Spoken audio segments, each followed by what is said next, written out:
What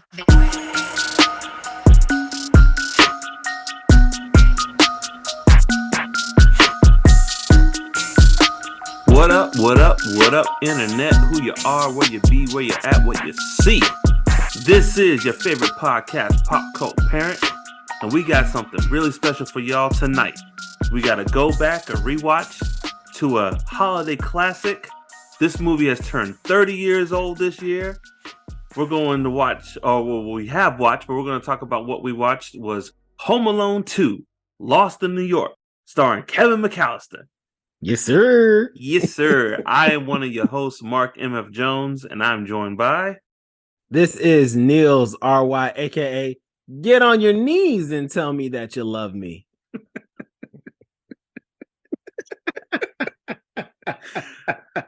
Yes. Oh, God. Sorry. You know, when you I gotta clap to that one. Adult, we're like, really? Really? Is this what we're doing? Yo, yeah, man. Yeah, we'll get it. That scene, dog, I was like, really? They really put that in here? Okay, all right. But hey, Pop Cult, we 1992. We're talking about Home Alone 2, and usually we're doing this a little different. This is a rewatch, a go back. And I was talking to Nels, and I was like, hey man, let's just watch something again that we used to watch back in the day and come at it with some fresh eyes. And let's do a holiday classic. And Home Alone 2, which is my favorite Home Alone, turned 30 years old this year. And we're like, why not? So we watched it, and I took notes. I don't know about you, Nels, but I watched it with a more critical eye, analytical eye. And I tell you what, there's some things I did not notice. This movie's 30 years old, and there's some things that popped out to me that I never thought about because I was just so ingrained in Home Alone. But before we start, and we get into it, you got a little bit of history for us? Yes. So, I mean, besides stating the obvious that this is the second Home Alone, the first Home Alone is arguably one of, if not the greatest Christmas movie of all time. This is just as good, not better.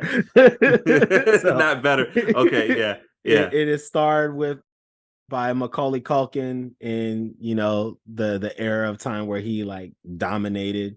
This is a 1992 movie written by John Hughes, directed by Chris Columbus. This is the same team from the first Home Alone.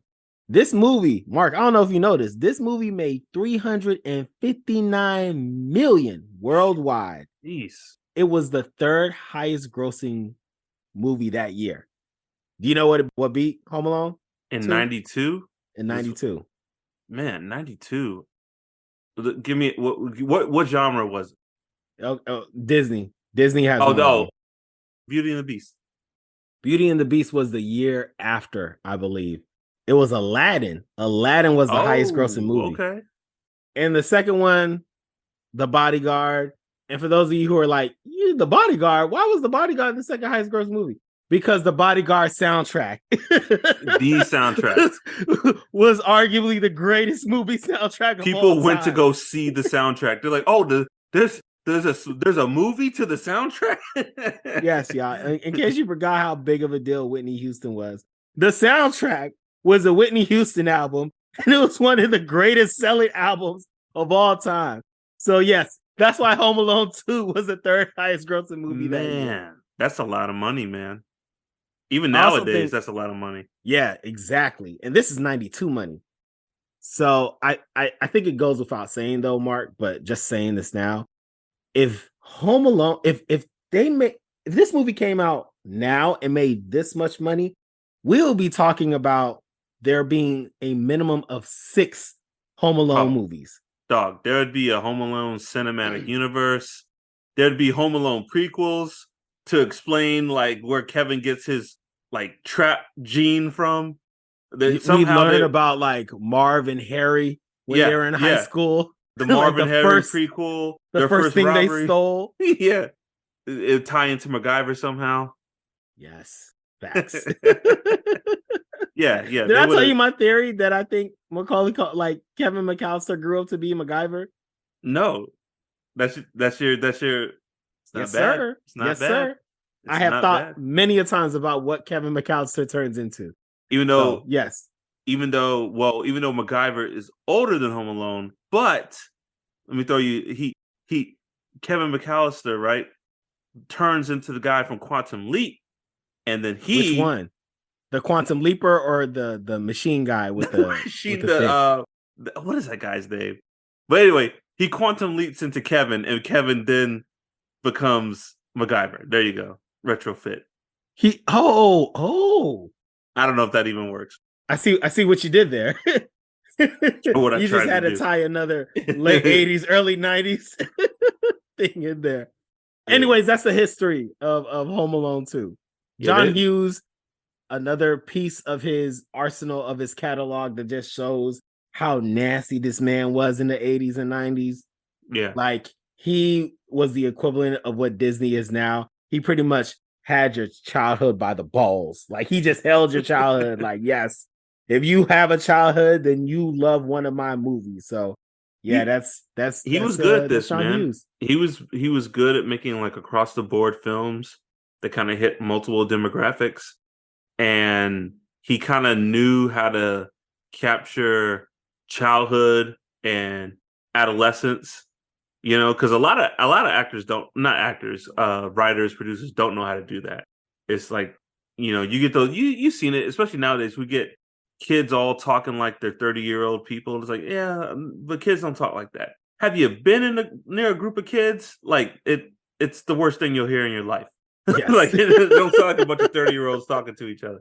I will say before we get into it, this is my favorite Home Alone, but I'm going to go on the record. Home Alone 1 is the better movie. It is the superior film. However, this is my favorite one. I said it on our Christmas episode. This puts me in the Christmas spirit. I've always wanted a Christmas in New York because of this movie. But I'll admit, this movie is basically the script of Home Alone 1. And instead of Chicago, they just erased Chicago and they put New York. And instead of McAllister home, they put empty brownstone. Like which is still a McAllister home. Oh, I'm gonna talk about the McAllisters, dog. Because bruh. These men got a mansion in Chicago on the McAllisters. Yeah. I don't know what else you wanted to talk about, but I want to talk about the McAllisters, bro. What are they doing? I've been thinking as a about family, them this whole dog? time. What are they doing as a family? But it's basically note for note the same movie. It's just in New York. The only reason why it's a little different is, I mean, dog, the same notes. The pigeon lady is the old man. You know, the traps are kind of the same. Just the situations. He does I love you. Slightly more lethal. Yeah, slightly. just amped it up slightly more. So like it's going for blood. It's the same. And at the end, he meets, the mom and Kevin get to reunite first before the rest of the family. Yeah. Same movie, but like, God, I love it, dude. I love it. And, we'll talk about him, but the legend, Tim Curry, man. Tim Curry. He owns this movie. I just got to say, I know he's not from here, but Tim Curry is a national treasure. Like, yes. Thank you, God, for Tim Curry. Like, just protect him at all costs, universe. Like, just thank you for him. He's done so much for us, man. Dog, we need to start just doing like a Tim Curry like month or something, or just a rewatch, and we pick a Tim Curry movie, because man, this man is the best. It really is. Watching this movie this time, I was like, yo, a spinoff movie about Tim Curry running a hotel in New York as this character. Sign me up. Yeah, I would have been there, dog. I definitely would have been there. Let him have his own TV show. I just want to hear him run that hotel in New York. I will tune in every week. Please. I just want to hear him harass customers with your stolen credit card.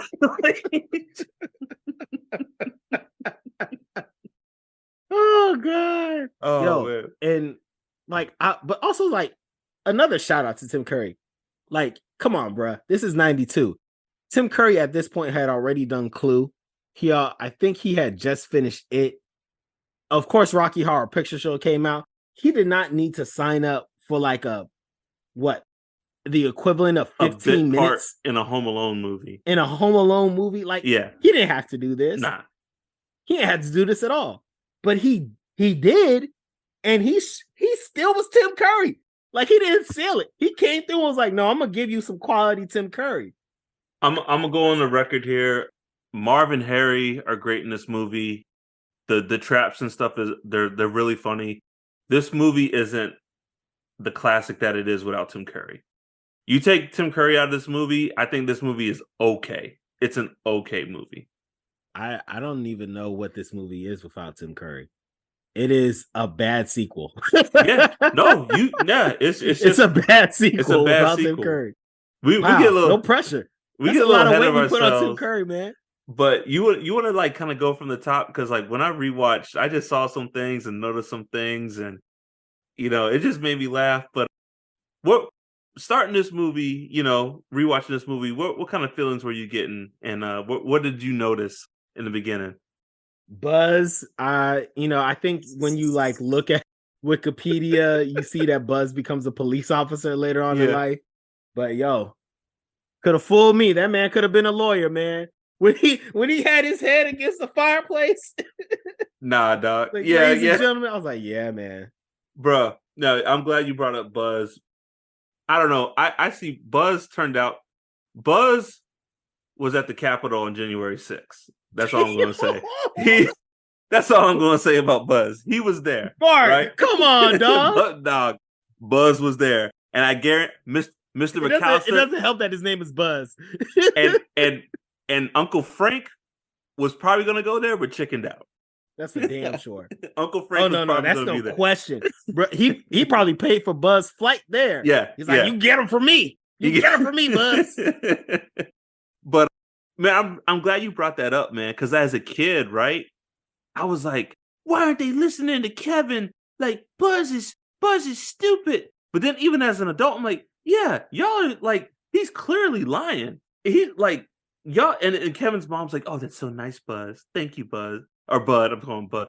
I'm like, yo, this dude is faking it. Like, granted, for the record, this be handled very differently if the McAllisters were black.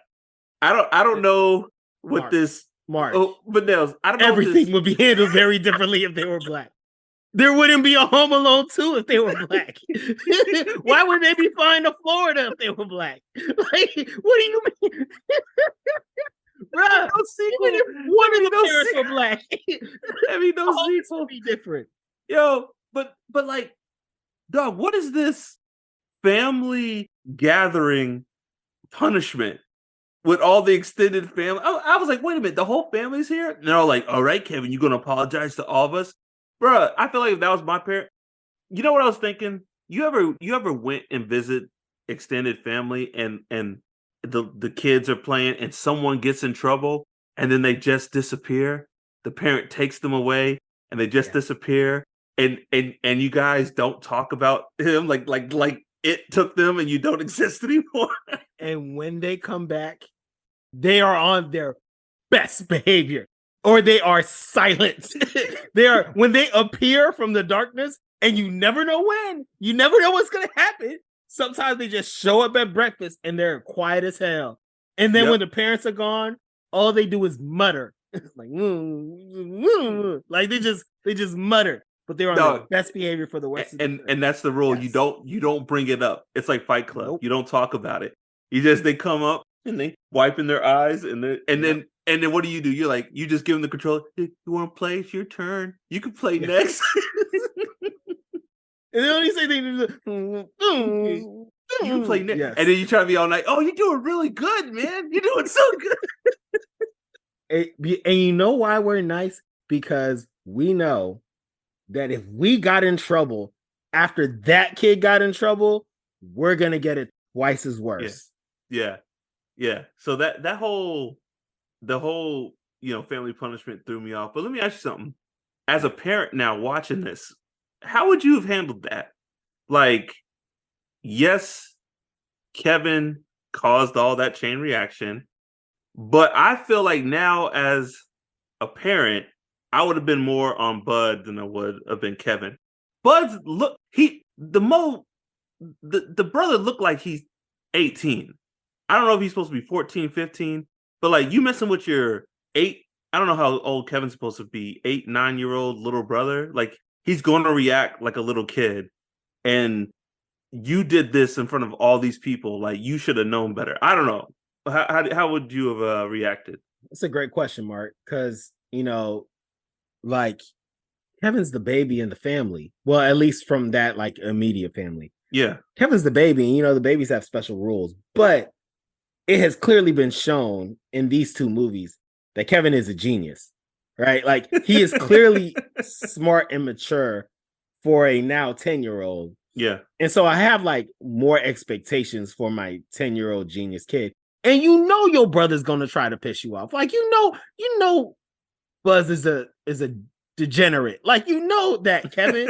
You know what I'm saying? So why you letting him get under your skin? Like, I don't know how much I got left in Buzz, but I got faith in you, son. Yeah. Like yeah. you, Kevin McAllister, you're gonna be something. Like I didn't make all this money out here in whatever these streets are that the McAllisters are running through to have all these millions of dollars. Black ops, drug run money, whatever they're doing as a family. That man is doing something. I don't know what he's doing, but he's doing something. Yeah.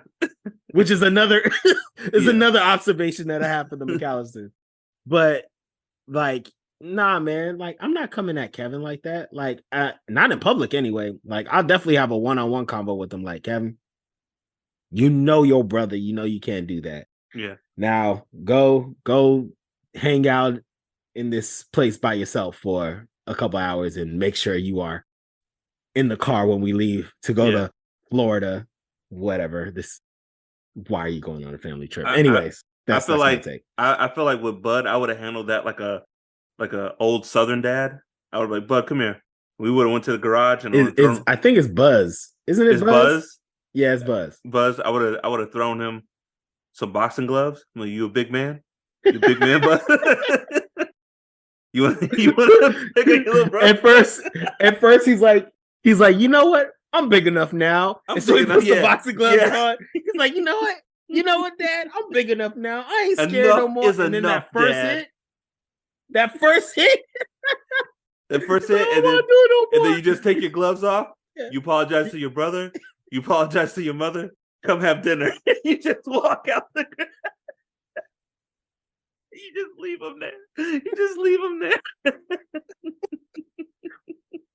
Every son has that moment, and they don't know. You don't do the calculations that there is something called grown man strength, and it is the equivalent of years of steroids.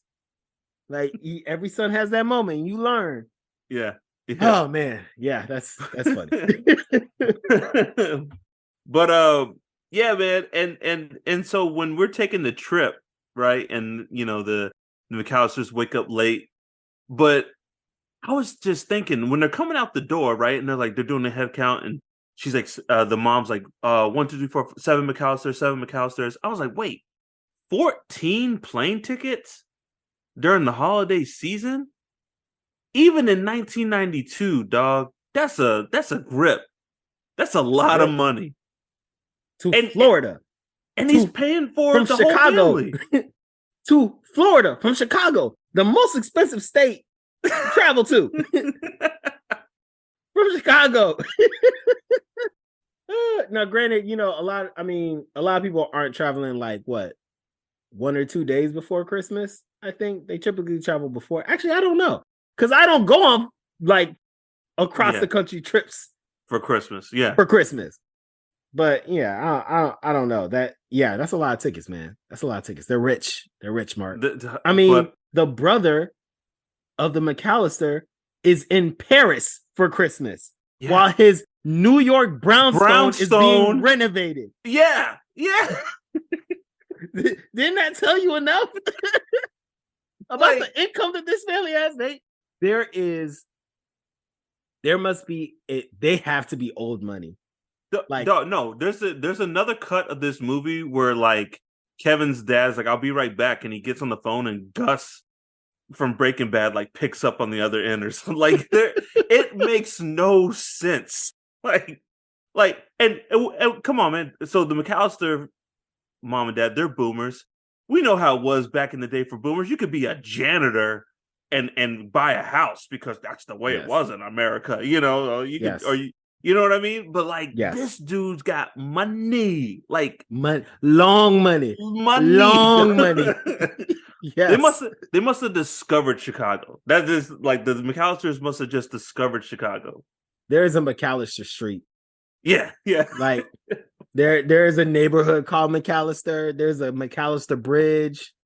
Like this money is long. You are in Paris for Christmas. I don't know anyone who has ever done that before. And you saw that brownstone, dog. That's nowhere near to being finished. He ain't coming home no time soon. No time soon. They're in Paris. Chilling in Paris. Chilling. Living. Like life is there. Whatever needs to happen is going to be happening in Shopping Paris. For groceries and bike riding and He going to the doctor. Till February. You know what I'm saying? He ain't come back till February. At the soonest. Paris. At the soonest. Paris is more expensive than New York City. They're so rich, man. It's ridiculous. So rich, man. I gotta say, so if we talk about the parents, though, I mean, Mark, I don't know if you thought about this, and we'll get to the actual flight. Yeah, but like as they were on the way to the airport, I was just thinking, like, it must be hell being the parents of Kevin McAllister. Like, because like the highs are so high, but the lows are low as hell. Like the highs are like, this kid is so mature. He's so smart. He can analyze everything. But the lows are, every couple of years we lose him. And we have no idea where he is, but we know he's alive. No matter what, we know he's alive. He's alive. We just don't know where he is or what he's doing.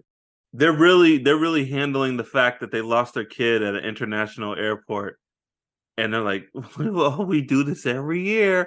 Oh, McAllister is up to it again. Like, bruh, if I lost my kid in a 7-Eleven, it's everyone's problem.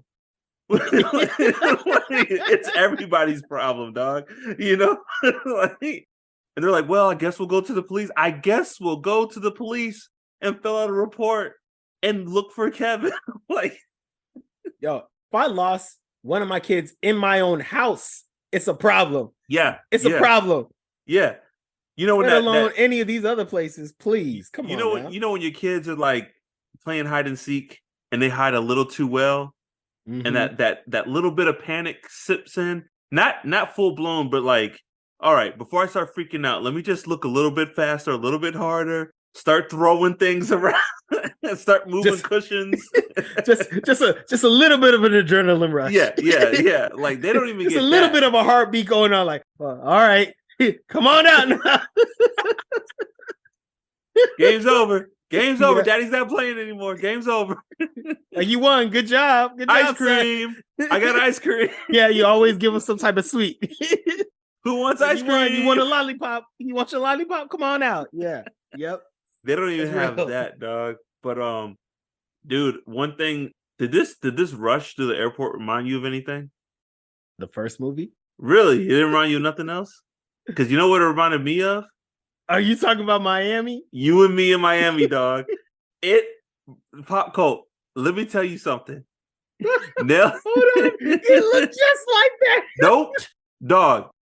Note for like note. It was the same, bruh. Same thing. So Pop Cult, we were Nelson, my chapter brother. We were at his bachelor party. Yep. It was in Miami. So we had a good time. Great time, I would say. We go home, me and Nels, because we shared a room. We're like, all right, man, same flight home. We need to wake up at this time.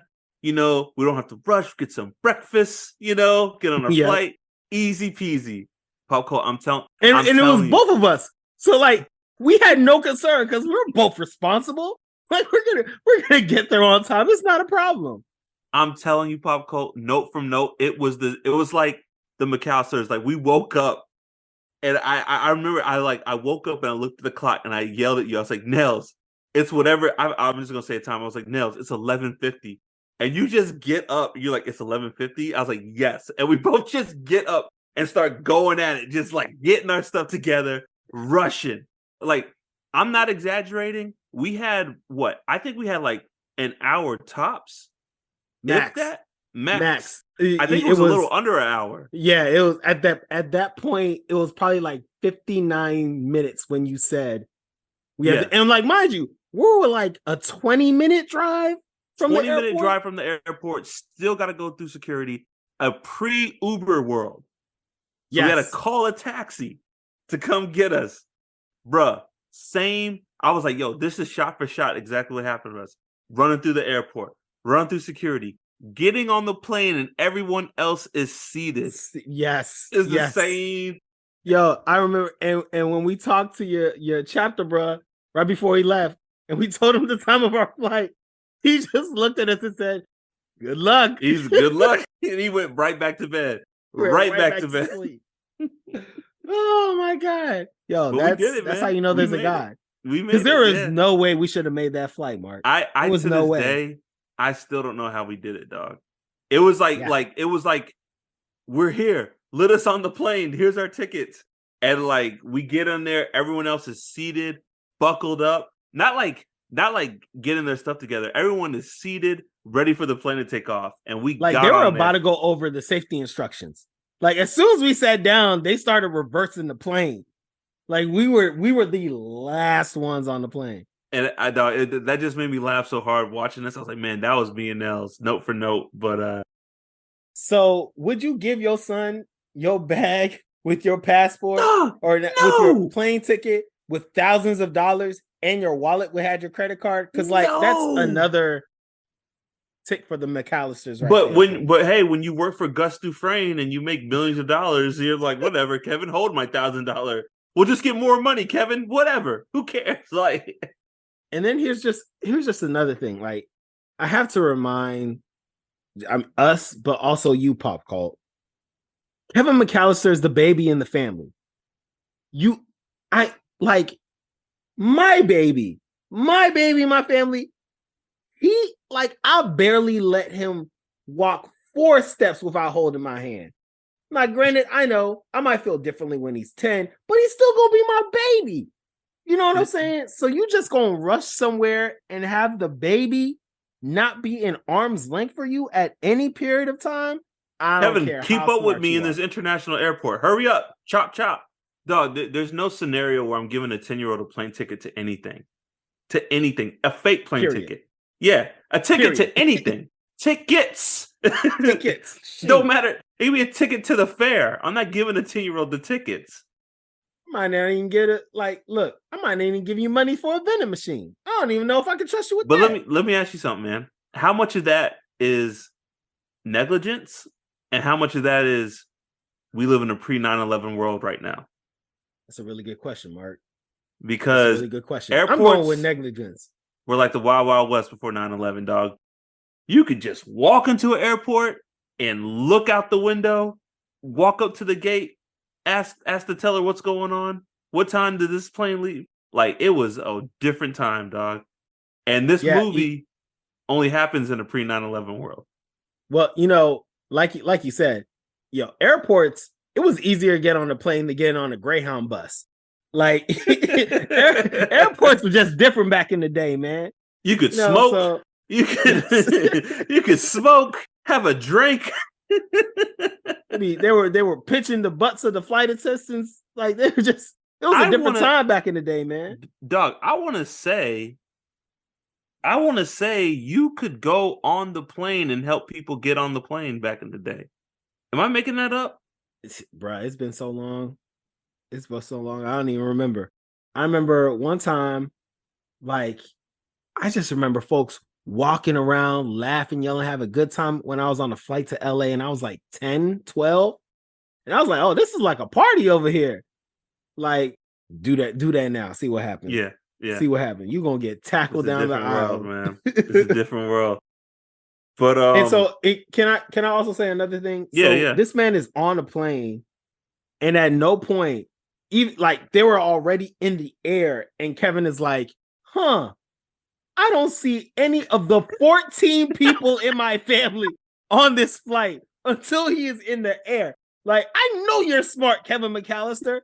You're telling me at no point until takeoff, you looked around and was like, oh, I don't see And like they had to say New York in some way, shape, or form. Yeah. And then on the flip side, on the other plane to Miami or Florida, whatever they're going to Florida, you're telling me that nobody, and I'm putting Buzz on this. If this is a black family, this is Buzz's fault. This is Buzz's fault. Buzz 100% Buzz's fault. You're telling me no one looked around and looked for the baby? Nobody was going to sit next to the baby. We are in the air, and then we're realizing that Kevin McAllister's the fact that when they get to the gate and they're like, "You guys just made it," they're like, "Yeah!" And then they all get on, and I'm like, I feel like any other family, the parents would be the last ones on. They're like, yes. They do a head count. 1, 2, 3, 4, 5, 6. You left your kid last time. You can't do a head count. You made the flight. Just 1, 2, 3, 4, 5, 6, 7, 8. Do the McAllister count. It's clearly your go-to. Do the McAllister count. Air tags, if they existed, would have served the McAllisters so well back in the day. Like they just put an air tag on Kevin and called a wrap, dog. I'm skipping to the end just real quick, but I have to say this. There's a reason, like I know they've made Home Alone 3 and some other Home Alones, but like there's a reason this iteration of Home Alone ended after Home Alone 2. There were no more McAllister family trips after this. They kept their butts in Chicago for Christmas. Like, they're like, 2 is enough. We're done. Not again. Nope. Not again. But the dad's like, I got pulled in City Hall, but if we leave this kid one more time, they're gonna come take us. No, he's a Batman villain, yo. So Kevin comes to New York. Oh, yes, yeah. Yo, and like, old New York. Like, is this pre-Giuliani New York? Because did you see this? Like, yeah. Did you see this 1970s cab Kevin got in? Like, yes. You also saw how easy it was for him to get a cab, right? Yeah. This is like, people forget, like, New York wasn't always New York. Like, New York used to be like rough. You don't think New York's still rough? No. What I mean by that is like sex workers in Times Square. You know, just a different type of town. Oh yeah, yes. You know, like crack era rough. Yeah, it wasn't like the tourists. Let's all go to New York and see the sights. It's like, oh, you're going to New York. Like, New York used to be a rough. And I feel like this is just around when like New York was getting out of that and becoming like more of a travel destination place. You know, so I don't know when Giuliani was mayor, but I feel like this might have been pre-Giuliani. Yeah, I think it was pre-Giuliani. Okay, and so like we do see him do some of like the touristy stuff, like, you know, he's like taking pictures, walking around. But you know, I could be tripping, but there were a lot of black people in this is definitely the Friends New York. Kevin, Kevin is in the Friends New York. Whatever that borough is, that mystical borough where there's not that many black people in the New York. Seinfeld, New York, where there's no black people. I was like, yo, you were at Central Park at night and there was like maybe one black person. And like, yo, in a real New York, Pigeon Lady was a black woman. Like, come on now. Pigeon Lady, not only is she not black, but she's like this highfalutin, sophisticated English woman. And she's like, I've seen all the greats here, Kevin. I've seen Ella Fitzgerald, Frank Sinatra. You know, I was like, no, like she was like a pediatrician in her like pre-homeless life. I'm like, yo, even the homeless lady is like high quality, up and up New York. She's not like the other bums. She's like, she lives in the like orchestra theater. Like, yeah, it's pretty nice. It's like, really nice. Yo, why are you staying in the park with the pigeons? Yeah. Like, you have a nice that's like a nice apartment in New York. That place she took Kevin, he's like, do you have anywhere we can go? That rent for that place where she lives is $4,000 a month. Easy.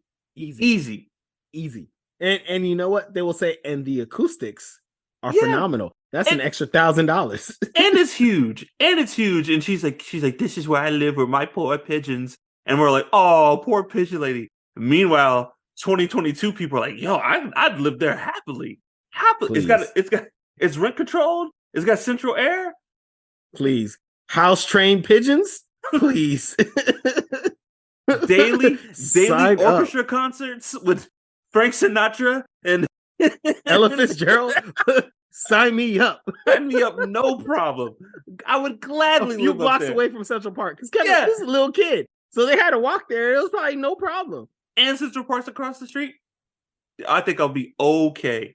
Okay. Yo, Mark, it might be more than 4,000 now that we're talking about it. That's a nice little real estate right there. I tell you, man, it's funny what Hollywood thinks being poor is. She doesn't even have dirt on her face.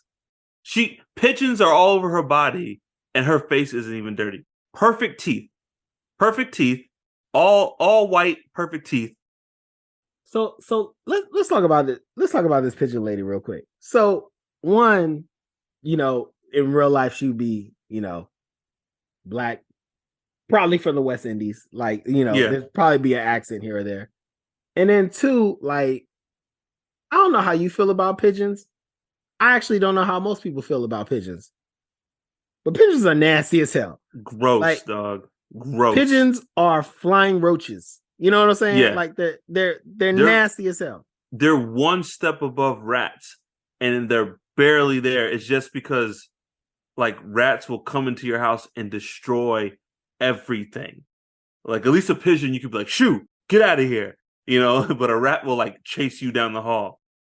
So yes. A pigeon just has more space to operate in. That's really it. They're nasty. They're nasty. This woman actually had pigeons on her. You know what I'm saying? Like there were physically pigeons on her.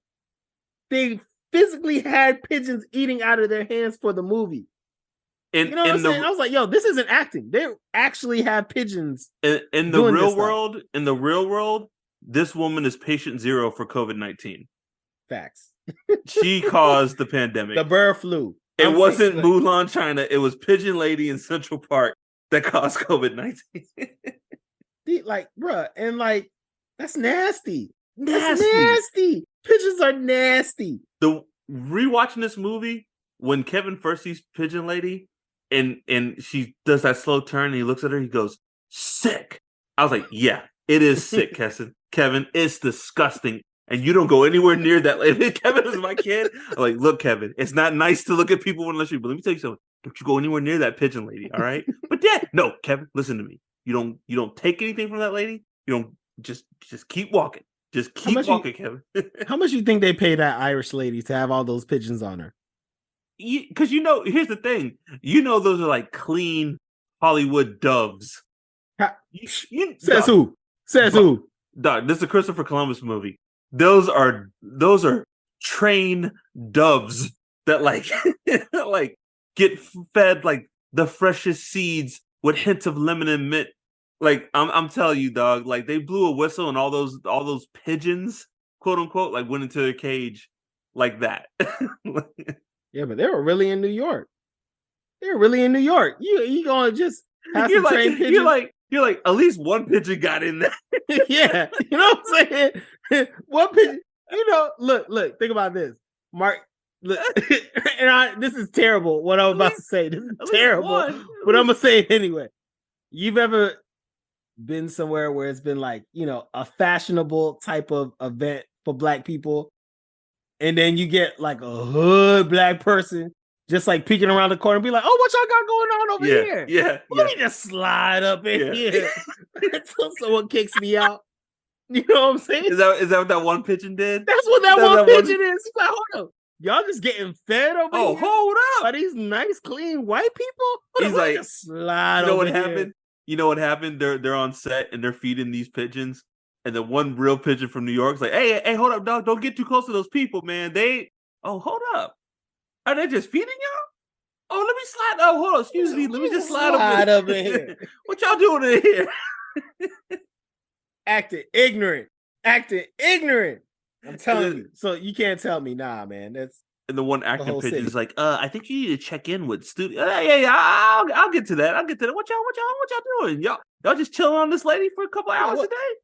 Is that pink Himalayan salt in this breadcrumb? Delicious. Oh man. So So the good, man. hotel. Yeah. The hotel. The 5-star hotel that Kevin books with his talk boy, you Yep. know. Yep. And his dad's credit card. And his dad's credit card, you got it. Come on, man. Like, who's like on the phone and like, this is a fake. This is either a robot or It is New York City though, Mark. true. So yeah, Kevin gets this hotel with his talk boy recorder. And just real quick, did you have one? Did you have a talk boy?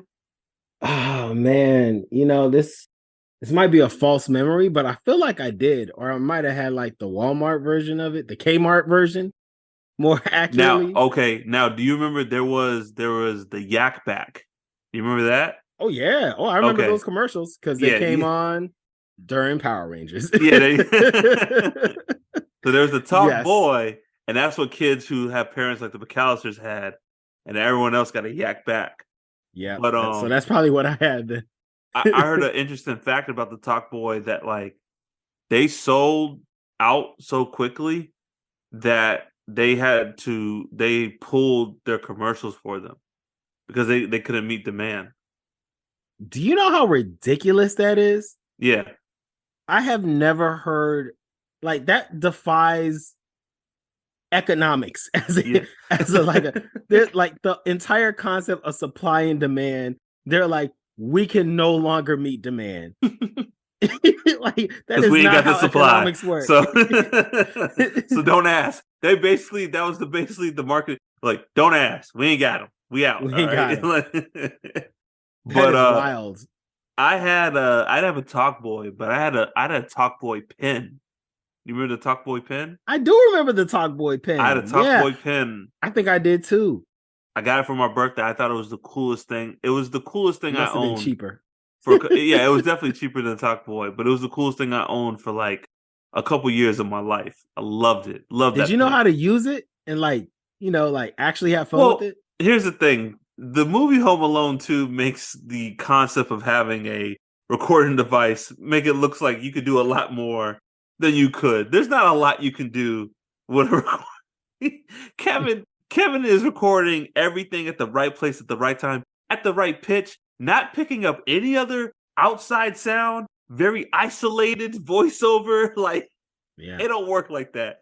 It do he's not a work like genius. that. He's a genius. Maybe he became a music producer after this.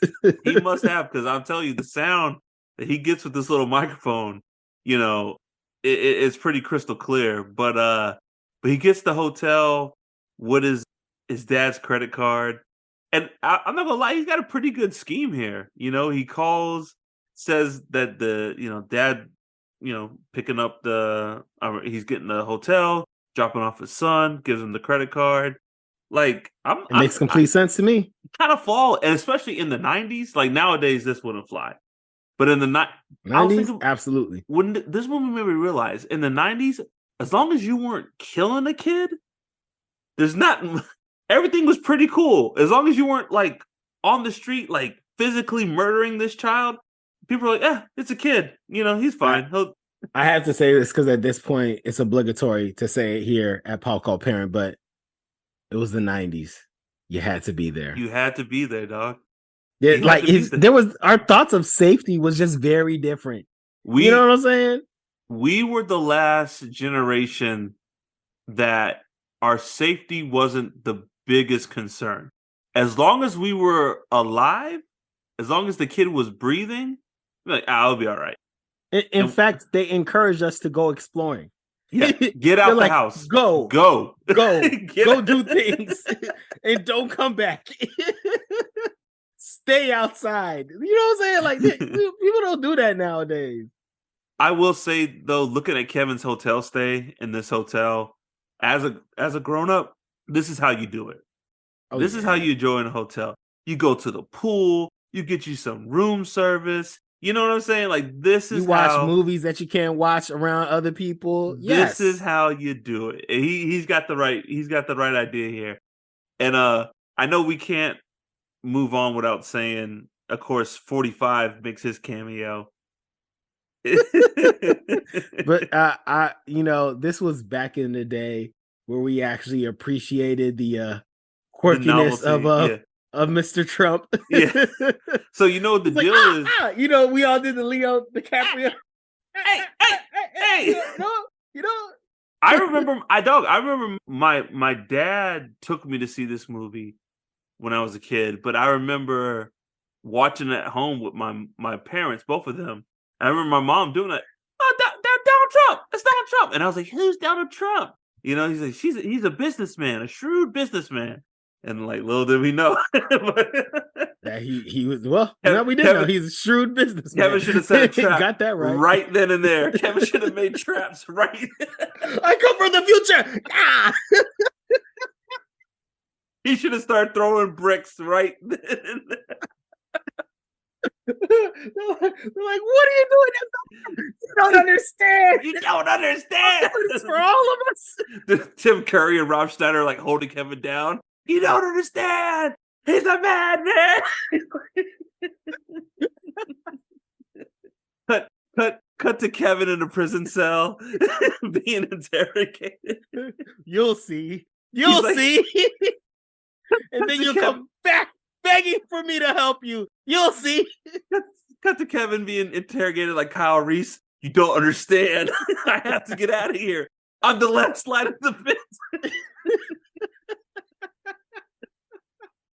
Oh God. Yes, that would be great. Do you know what the deal was? So apparently he owned, I forget the name of his hotel. He owned the hotel and they let him film there, or he let them film there, but he demanded a cameo for them to. Oh, really? Yeah. Yeah. He demanded a cameo to let them. And so Christopher Columbus is like, all right, fine. Just put him in the movie. Is this the start of him being on like behind the camera? Like, did this lead to The Apprentice, which led to the political run, which led to everything? Is Chris Columbus the reason that Donald Trump became president? You know what's funny? I want to say I heard that Christopher Columbus was going to cut this scene with him, but he just kind of forgot and left it in. So it's kind of like that Hitler art school scenario. Like if Hitler got accepted to art school, maybe he wouldn't have gone into the military. And it's like we're putting a lot, we're putting a lot on Chris Columbus, the director of Home Alone. We're putting a lot of like, it's because of you. It's you. We're in this boat. Hey, Chris, you gonna be in your movie? Come on, Chris. I'm a big deal. Hey, well, thanks, but no thanks. but I tell you what, Kevin's whole like New York sightseeing and then up to this hotel is why I want to have a Christmas in New York. Like, I feel like this is how you do it. It does look pretty dope. And so, Mark, we got to talk about Angels with Filthy Souls. Yeah.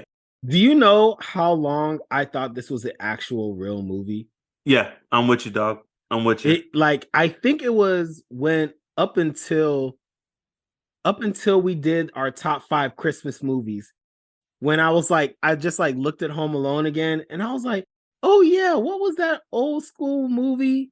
And then I was like, hold on, that's not a real movie? Yeah, I'm with you. I thought it was I swore he was watching like White Heat or something. You know what I mean? like yeah, like what's that Madagascar? What's that thing called? Casablanca movie. Casablanca. Yeah. I thought it was Casablanca. You know what I'm saying? So like at this point, again, if this movie was made now, there will be an entire Angels with Filthy Souls franchise. Yep. There'll be the one. I think the sequel is called Angels with Filthier Souls. Like we would get the entire epic understanding of why that guy carries a Tommy gun with him at all times. And man, you know what else makes this movie super 90s? In the first one, he guns down a guy, but this one he guns down a woman, dog. Just like mows her down, like, and they're like, yeah, 90s, all right, violence, yeah, yeah. And all the dads are like, oh, she got it there. Like it was like, yo, like Terrible. would not fly today, dog. Would not.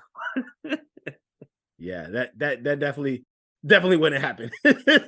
We were so it's crazy because even when Kevin plays that clip to like scare the hotel staff, and I will say one of my favorite parts of the movie when he's like, "You've been smooching with everyone." He's like Mo, Ryan, Cliff, and they all look at Cliff. It's a lie. It's a lie. Poor Cliff. Poor Cliff is about to retire in a year. Cliff caught a stray. He Yeah. really did. That poor guy. It's a lie. But then when they're crawling away, and Tim Curry's like, he's like, back in your rooms. There's a crazy man with a gun. And like the movie's like, isn't this funny? Isn't gun violence just the funniest? No, would not fly. Would not fly. No, like, this would not fly nowadays. We're like laughing like, oh, this what a great childhood memory. Oh man, a madman in a New York hotel full of tourists with a Tommy gun. Hilarious. Good old comedic timing. Now we're like, yeah, that's not gonna fly. Yeah, but I it's like all the hotel scenes are great because of Tim Curry. Yeah. And I'll say even Rob Schneider is like bringing his A game in this movie. True. Very Yeah. true. Rob Schneider did a great job. Yes. Yeah. Yes. When he gave him the shorts, just Yeah. So perfect delivery. Look, when Rob Schneider brings Kevin's bags up, right, for the first time, Yeah. and he's like he has his hand out, right? Yeah, he's And- like doing the little rubbing finger thing hand, means the money, right? And Kevin gives him the gum. You know what I thought? And I realized watching this, I was like, that is learnt behavior. Kevin has seen his dad treat the help in that way, and so he thinks with his little rich privileged ass that it's okay to give the help a piece of gum. Here you go, you bum. Take the gum. Take the gum and get out of my face. And from what we know about the McAllisters and their crime industry, I wouldn't put it past them. That is learned behavior, dog. No Mm-hmm. one in their right mind. And this is one thing the 90s movies did. They're like, oh, kids think you could use gum for tips or buy New York stock with pizza. Like, no kid. I'm sorry. No kid in that situation is like, you want some gum for your tip? Like, that is learned behavior. Kevin saw his dad do that plenty of times. Leave gum. And do you know how we know this? Because at the end of the movie, Buzz does it to Rob Schneider. Yeah. He takes the gum out of his mouth and puts it on there. At least Kevin, there's hope for Kevin because Kevin's going to give him a fresh piece of gum. Buzz takes it out of his mouth. Here you go, you working class piece of garbage. Get the hell out of my face. Merry Christmas. Merry Christmas. I blame the McAllisters. The McAllisters, dog. I blame them. I blame them, man. That is learned behavior, dog. That's terrible. Disgusting. The war on the working class has been going on for a long time. Terrible. So I think Kevin goes to the toy store.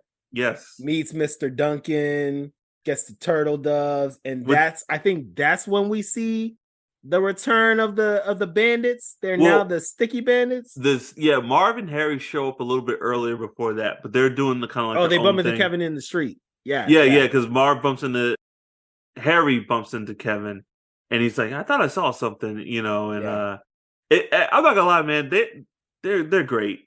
Like they're great. They're so funny. Like I don't think I've ever seen Joe Pesci. Well, I take that back. He's pretty funny in Lethal Weapon, but like, who knew? I feel like it was a shock for people when these movies came out how funny this guy was. I mean, dog, what? So here's the thing about Joe Pesci. Like, for our childhood, like until we turn like maybe 11 and 12, and we start to realize that Joe Pesci was in Goodfellas and Raging Bull and later on like Lethal Weapon and Casino. Like Joe Pesci was hairy to me. Joe Pesci was hairy to me up until I hit puberty. You know what I'm saying? Like, so I only saw him as like this really like good actor who is like really funny and like can do slapstick stuff, but you take him seriously the whole time. So like that was my orientation to Joe Pesci. I cannot imagine if I knew Joe Pesci as Raging Bull Joe Pesci Yeah. and Goodfellas Joe Pesci to watch him do this. I'm like, yo, what's the check? He has to be getting paid more than anybody else in this movie. I think besides Macaulay Culkin, he's top bill. I would argue he should be getting paid more than Macaulay Culkin. That's what I mean. I think he probably got the biggest paycheck, and then Macaulay Culkin's probably like the second. Now, I will say maybe because this is Home Alone 2, and after this, Macaulay Culkin became like a phenomenon. Yes, maybe he got he little probably bit got paid more or as much, but Joe Pesci was definitely getting like top billing for this. So I think I get why Joe Pesci did this movie. I only have like one logical understanding because I don't think it's off the strength of John Hughes, even though John Hughes is John Hughes. I think it is because of Jack Nicholson doing Batman and Danny DeVito doing Batman Returns. Like, I think it's because they like these serious actors ventured into like something that was just like quirky and got the bag and still got the respect and got roles that Joe Pesci's like, man, I could do a little comedy with like I could do a John Hughes movie real quick. Yeah. Like I think that is the only way that Joe Pesci does a movie like this. God, no, that makes sense, man. Hold on, when did My Cousin Vinny come out? I think it was around this time too. Man, Joe Pesci had a good run, man. Dog, he had a real good run. A real good run. It might have been a little bit after this, but I was gonna say, yeah, they go to the toy store. Mr. Duncan's there. 2 turtle doves. Mr. Duncan, who also owns the Chicago Cubs and Rookie of the Year, same guy. Mr. Duncan get that money, dog. He working in New York in his toy store. How do you remember that? Because that guy's only been in those 2 movies. I don't know that guy from anything else. That's really impressive. What else has that guy been in? He's either no Mr. idea. Duncan, no idea. Or he was in Rookie of the Year. But I remember him in Rookie of the Year, and I remember him being Mr. Duncan. That's it. That's all I got for you. But I don't know why it made me laugh this time watching it. Did you notice this big golden cash register that Mr. Duncan has that looks like it was made from Jingle Jangle? Yes. What is this ridiculous cash register, dog? And I think behind the cash register, he has this giant glass case of money. Money. That's a rich people. Oh, yeah, yes, it really is. Only rich people I just keep my money in this glass. Look at it. Look at my money. That's some Scrooge McDuck stuff over there. Look at how much money I have. Bask in my glory. Yes. With my gold plated cash register that's 5 feet tall. Oh my God. Talking about he loves kids. No, you love money. You love money. You love capitalism, Mr. Duncan. Talking about he loves kids. Yeah, you saw how excited he got when Kevin whipped out his. He's like, my, where'd you get all that money? He's like, it's like I got some more toys for you around the corner, son. Let me get some of that sweet money in your hand. It's Kevin on a private cell. He's like, oh please, young man, come see the good toys. Here's some hot chocolate. Let's take care of these bags for you. Let me give you the round tour here. Oh man, but no, it's I don't know, man. Even as a kid, when Kevin's like, here, take this money, he's like, I'm gonna let you have 2 turtle doves. I was like, that's lame. That's lame. I was like, that's lame. I thought it was lame then. I'm older now. I still think it's lame. I don't even know why it made sense for him to give it for the entire plot of the movie. Yeah, it's still stupid birds. I don't want these dumb birds. And I think I may have said this in the last time we talked about Home Alone, but that shows when in doubt, I still think the McAllister did some type of good training because Kevin thought it was lame, but he still was respectable to Mr. Duncan. He was like, "Oh well, thank you, I appreciate it." Okay, that shows some type of home training. That was a lame gift. Kevin's the Sirius Black of the McAllister family. He's he doesn't think muggles are that bad, and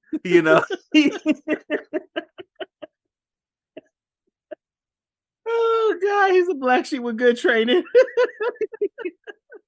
He's like, well, once you get to know them, like he's like the what was the owner of the Clippers? He's like, look, you can hang out with him. Ronald Sterling. You can hang out with him.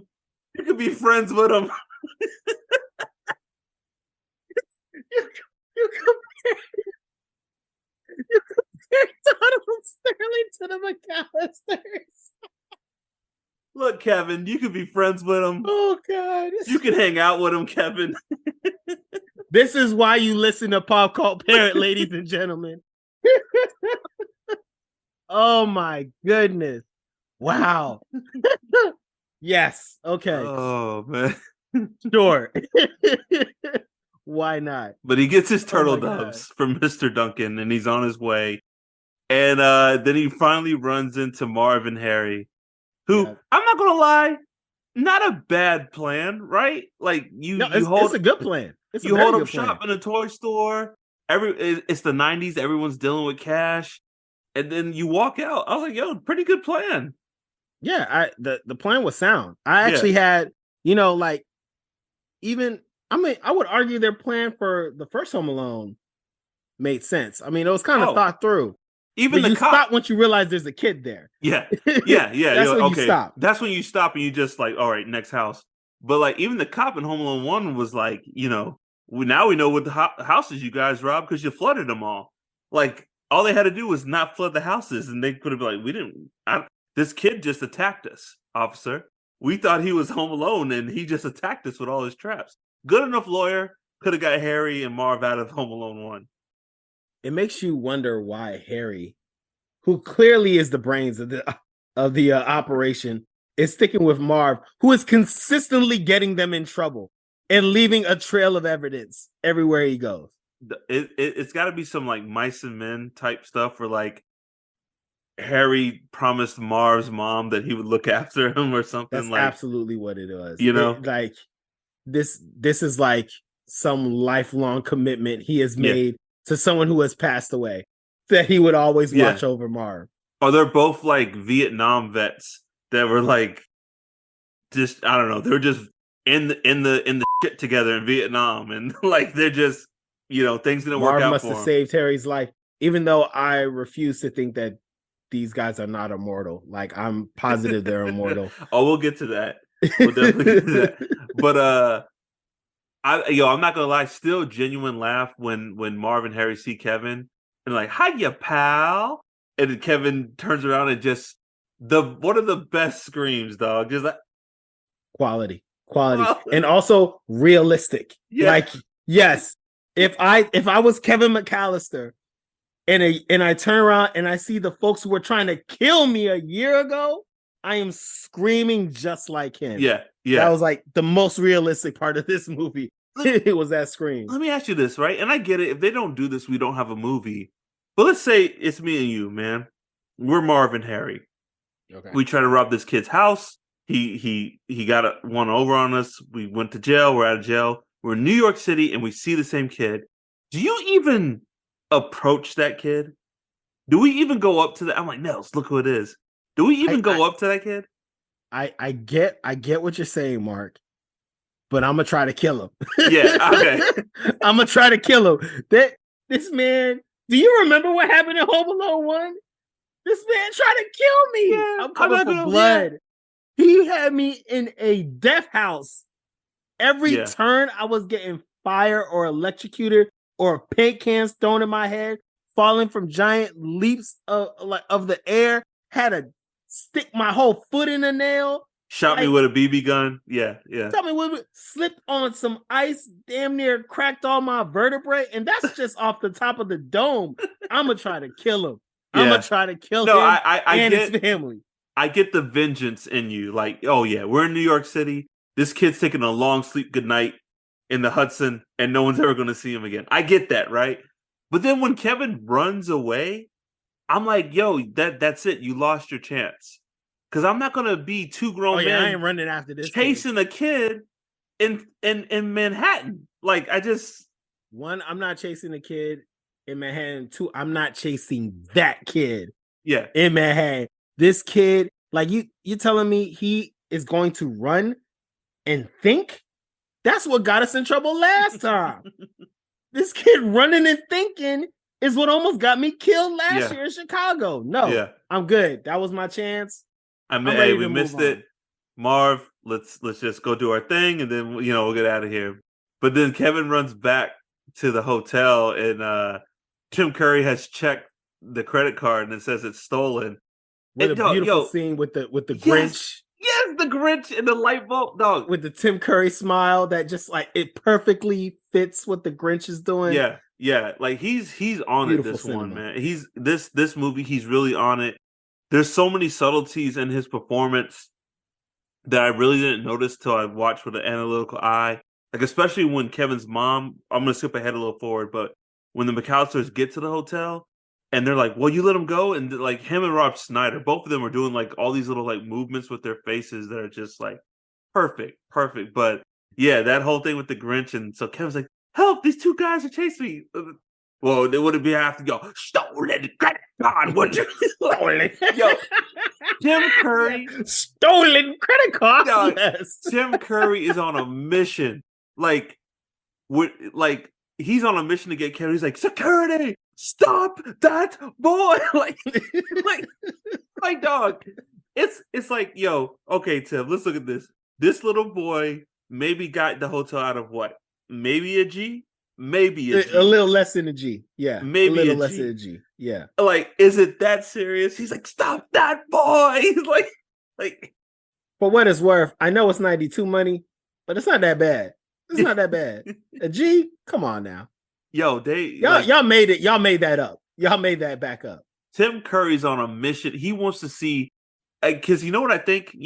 Fan theory? He knows who this kid is. He knows who the McAllisters are known throughout the workforce, like the working class of America. And he wants to see this little punt rot in prison. He just the way he looks at him, it's like Kevin's black. You know what I'm saying? It's just like, no, you don't belong in here. You're up to no good. Like, there's just something dirty about you. Like, the way it's racist, visceral, vengeance that Tim Curry is bestowing on Kevin McAllister. That's the only equivalent I can have. It's like, yo, he must have a drop of black people blood in him. Yeah. Like, there's just something about him. Yeah, man. And like, the more smart and articulate that Kevin is, the angrier Tim Curry gets. It's just, how classic racist people are. But here's, what's something I thought about? It's only because Kevin is a kid that he didn't take more advantage of this. But when Kevin makes Tim Curry think that he walked in on his dad in the shower, when he's using that Uncle Frank recording, real quick. So I'm watching this scene, right? I'm like, yo, that's a shadow on the shower curtain, right? I got a little production background photography. I'm like, yo, you're only going to get that if there's a light in there against the, thing making a shadow. And I didn't notice it till this time, but Kevin has a lamp set up with him. Yeah. And the light, and so he's got the light pointing at the doll, which makes that shadow against the curtain. And I was like, yo, I never noticed that. This kid is too smart. Smart kid. This kid is smart. When the next day when Kevin comes downstairs and he's like, and Tim Curry's like, Mr. McAllister. And he's like, he's like, yeah, my dad, he probably won't want to see you again because, you saw him naked and all that stuff. And then Tim Curry's like, oh, we got your, complimentary limo and cheese pizza. You got your pizza. Cheese pizza. But if you think Tim Curry doesn't know how to chew up scenery? No, dog. He was like, he probably had to go like regurgitate everything. He was chewing up everything this whole movie, but I loved it. It was better for it. Facts. But it's only because Kevin's a 10-year-old kid, because you could tell that Tim Curry's nervous. And in a post-Me Too world, he could have owned that hotel. Even a good enough lawyer, even if it was the doll, they're like, you didn't know that, Tim Curry. You came into this hotel room uninvited, unannounced, and dog. From what you knew, there was a 10-year-old boy by himself in that room. Why were you going in that room by yourself, Tim?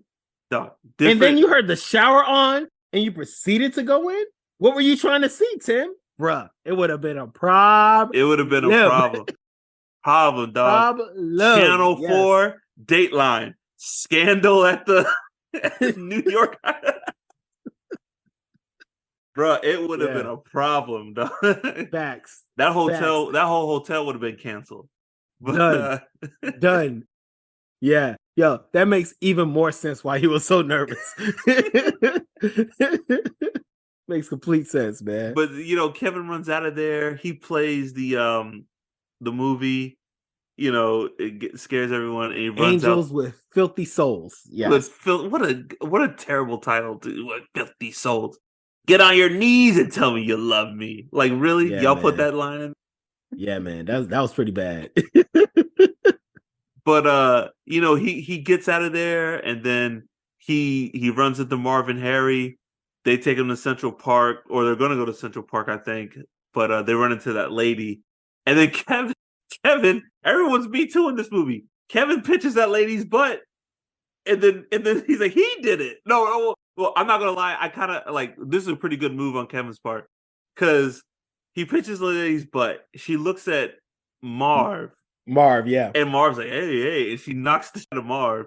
But then Kevin's like, yo, no, he did it, and then she knocks the shit out of Harry. I was like, yo, that was a pretty good move. Like, you definitely violated this woman, Kevin, but like. Oh, now take this one out for me. That was a good move. I mean, the audacity. The audacity of Kevin. Only a McAllister would think that he would work. He knew to do that, and he knew the reaction it would get from him doing that at 10. You know what I'm saying? Like, it's, I just feel, how you know that at 10? Learned behavior. He saw Uncle Frank and his dad going to that's learned behavior, dog. But learned behavior.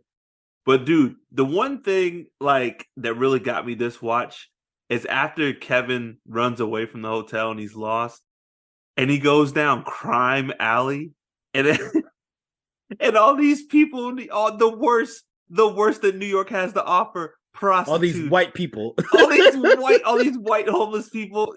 Watch it, kid. Like, bruh.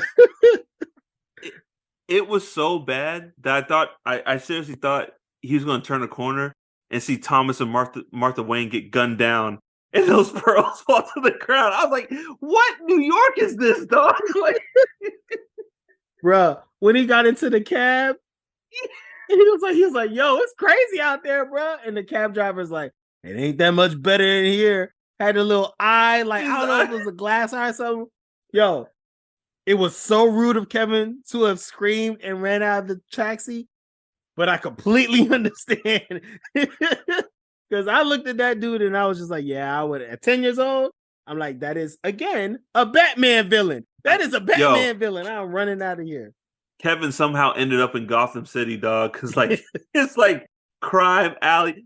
Bro, the 90s, these prostitutes are like, hey, baby, you want a bedtime story, babe? I'm like, yo, this is a child. He's a kid. He got money. They're like, Giuliani hasn't come here yet, kid. You want to have a good time, baby? I'm like, oh my God, dog. New York in the 90s, bro. New York in the 90s. And then he runs into Pigeon Lady again. We talked a little bit about Pigeon Lady. And so, oh no, I was just gonna say she's just the old person that I'm scared of. She's the old man stand-in for this. She's note for note the same character, but like I kind of felt sorry for her. I mean, I feel sorry for them both, but Pigeon Lady, like, sounds like she just had a rough go. She had a man that she was in love with, dude left, and then like she just went kind of crazy and went homeless because of it. And she became a reclusive. Yeah, just like stop talking to people. I was like, dang, man, like how good was this dude slanging it?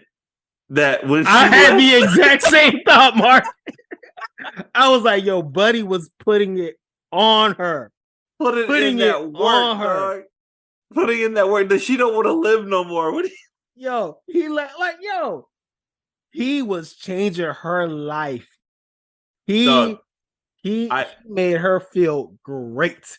Mark Jones. I love my wife with all my heart. I will I will cut off my hands for my wife. God forbid if she left me, I don't know if I'm gonna be homeless. You'll at least have shelter. I don't No hands, but you'll have homeless. shelter. Now I'm not saying I'm gonna end up the greatest, I'll probably have my downs, but I don't know if I'm gonna end up homeless. Like Feeding this pigeons. dude, he must In have the been richest city in this country, living in Central Park, feeding pigeons. yeah. That's just something I never thought of when I was a kid. Because when you're a kid, you just want Kevin to get to the traps, get to the Yes. the fun part. But I You're was like, patiently waiting. this dude had this lady strung up, man. Clearly, She's a Drake album. Her whole life is a Drake album. Was just sitting, waiting for you to come home. Oh. Now these birds are all I have. These birds are all I have. The album's called Flock. Oh my god! I bet it's fire too. It's probably fire. I bet the album be fire too. Fire. Sitting out a window looking at Etta Fitzgerald. Wondering when you'll come here, listen with me. Two turtle doves. Listen to Bobby and Whitney. We can really go. We can really go on through the whole album. Oh my god! But I will say, man, the reason why this movie for me, it's a Christmas movie. After Kevin's talk with the pigeon lady, and he's thinking about what Marv and Harry said about robbing the money, and that money's going to go to the kids, and he passes the children's hospital. That music that's playing during that time, I forget what it's called, but it's like Starlight, Starbright, like that music in this movie. I'm like, that makes it a Christmas classic for me. There's just something about that track that just, this is the only time I've heard this song. Really? Is in this movie. I haven't heard this song outside of this movie before. No, yeah, me either. But it's definitely like a staple for this movie, for me at least. Oh yeah, absolutely. Yeah. And so like because after this, Kevin starts, he starts the scheming. And I think it's just time we talk about the real victims of this situation. Like it's not Kevin. It's not even those kids in the hospital. The real victims in this entire Home Alone movie is Rob McAllister and his wife. The folks in Paris. Yes. I know they got stupid money because they're in Paris, but I'm pretty sure they were not planning to have their house already in renovations to have like an additional $500,000 in damage. Yeah, that has to get fixed. They didn't sign up for that. Yeah, dog. Kevin's messing with the electrical stuff. He's doing structural damage. He lit a rope on fire. That house was about to burn down. He didn't know that. He dipped rope in kerosene, and this is after he had Buddy's hair on fire and filled a tub up with more gasoline. Like what? Yeah. You know when Marv falls through that hole in the ground, hole in the floor, and then he's in the basement and he makes that stack of like furniture. I'm like, yo, that's their furniture. That's their stuff. That is their furniture. They live there. That is their actual things. That's their stuff. Oh my goodness. He's just tossing it around. Oh man. Just throwing stuff around.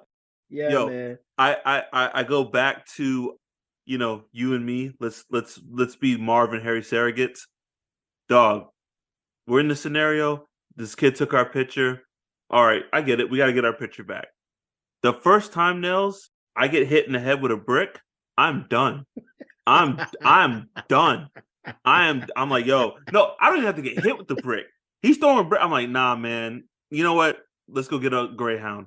We could be 2 states over before Christmas Day comes. But getting hit with a brick in the face, dog, it's not worth it. It's not worth it. You're right. You're right. I just want you to know you're right as I keep talking. But you're right. But we just got out of jail. You know what I'm saying? I don't want to go back. I know. So like, I get if you get hit by a brick, you out. If I got hit by one brick, my anger will give me enough adrenaline to Not me, keep it dog. moving. But bruh, if he has multiple bricks, that second Nels, brick. when's the last time you held a brick? Oh, it's been a while. Okay. One brick is enough. I'm just telling you. Here's the thing about bricks. Not only are they hard, they're sharp as shit. And to get a brick from 3 stories up, I throwing tell it you, directly at his forehead multiple times. as a kid, I remember laughing at this, but kind of wincing. When like all the other jokes, I'm laughing like my ass off as a kid. But I remember when Marv gets hit with those bricks, I remember wincing as a kid. Yeah, see, so I feel like this was the appropriate appetizer for what we got later on in this movie. Because, like, at this point, I was like, oh, Kevin's trying to kill them. Because you don't throw a brick. He had a slew of bricks that he was throwing from the 3rd floor to Marv and Harry. Like, that's murder. I don't care. Like, I don't care what you're saying. Like, people typically, like, you throw in a brick. He didn't just drop a brick, Mark. He threw it. A brick. Like, that's gravity and force on someone's dome. Like, nah, I'm like, you want to kill them. And then when you see him do all the prep for the house, like right beforehand, you're like, all right, Kevin, you're going a little hard there, aren't you? Murder, dog. Like it's like he's trying out it for the next jigsaw class or something. It's Facts. like Jigsaw will look at this and be like, all right, man, you all right, just you don't gotta do a 3rd level. The point is to give him a chance. You gotta even I give him a chance, Kevin. He saw him dip the rope in kerosene. He was like, okay, I think it's time for me to go. I think you got it here, man. I'm just gonna leave, Kevin. This looks like a lot going on right now. But the physical comedy in this, dog, top notch, man. And when Harry gets hit with all these bricks, and then he's like, Marv's like, you all right? He's like, you all right, Marv? He's like, this man just got hit like 3 times with a brick. He got the words. He got the words.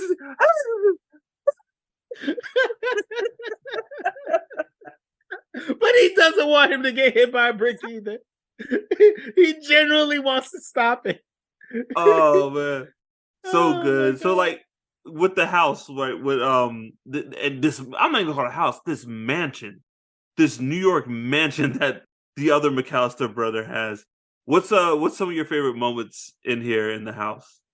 Oh my! I mean, I keep talking about the rope. that was a good one. Because at this point, I was just like, "This is This is bad, Kevin. Stop it." No, I mean, I know one of your favorite moments. Yeah. So I'm just gonna like start it off so you can bring it up. Obviously, Marv is fumbling around and starts to get electrocuted.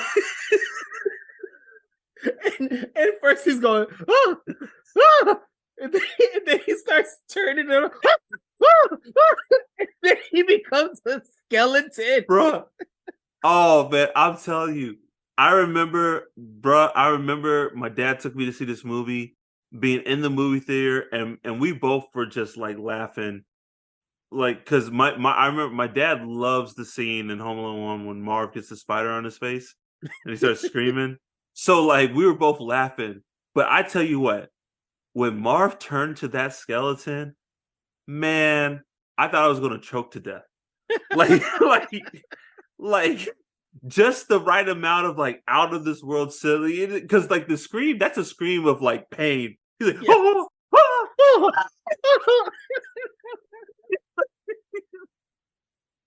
Oh my god! Yes. And like what makes it so good because the clothes are the same, the hair is the same, but it's just a skeleton. It's just a skeleton. Oh, oh man! So that's one. That's a highlight for the movie, man. Definitely a highlight. I love when Joe Pesci, Harry, gets into the house and his head catches on fire, Oh, and then there's bro, a yeah. and he's just like walking around, he's like, yeah, okay, I'm in here, and then he sees it in the he's like, ah, he did it again. He did it again. He did it again. That's so messed up. What are the odds? What are And the then odds? he puts his head in that infested toilet, and he's like, well, I gotta do it. I guess Kevin put I don't know what Kevin put in there. It was I think it was gasoline. gasoline. Well, it just said flammable. Yeah. You see the entire first floor just it's like a small explosion. Oh my goodness. Yeah, man. That's so in case you were wondering, Mark, at that point, for me, that's what I'm like, we're leaving the house. Yeah. If we stay here, I'm gonna die. He wants to kill us. He wants to kill us. I have to go. Yeah. If I got electrocuted, no. And then I have the movie on the background. A small part I forgot is the physical comedy is so good in this movie. When after Harry gets electrocuted, and you see he's like crawling on the floor, and he's like, the smoke is coming from him. He's in pain, bro. Yeah, he's in pain. He really wants to leave. I would have left the house right then and there, dog. Right then and there. I can vividly think of it now. I'd be like, all right, Kevin McAllister, I'm done. Like, look, I will go to jail. You win, kid. Like I'm seriously leaving, Kevin. You win. Please. I'm leaving the house. Traps. Just tell me how to leave. I'll just sit on the floor and be like, just tell me how to leave. I'm done. I don't want any more of this. Please, I don't want to die. I don't want to die by a house. Please just tell me how to get out. I'll call the cops with you, kid. I just want to get out of here. I just want to get out of this house. Yeah. Because the hair thing, I mean, and so that's around the point where I was like, okay, Kevin's trying to kill them. And then this is when I was like, this is too much, Kevin. Like, even after the electricity, after the hair on fire, but when he is swinging the paint cans and they do the two, and then he brings out that giant metal rod and then swings it down. I was like, Kevin, you can't, Kevin, what are you doing? That looks like it goes into a Gundam.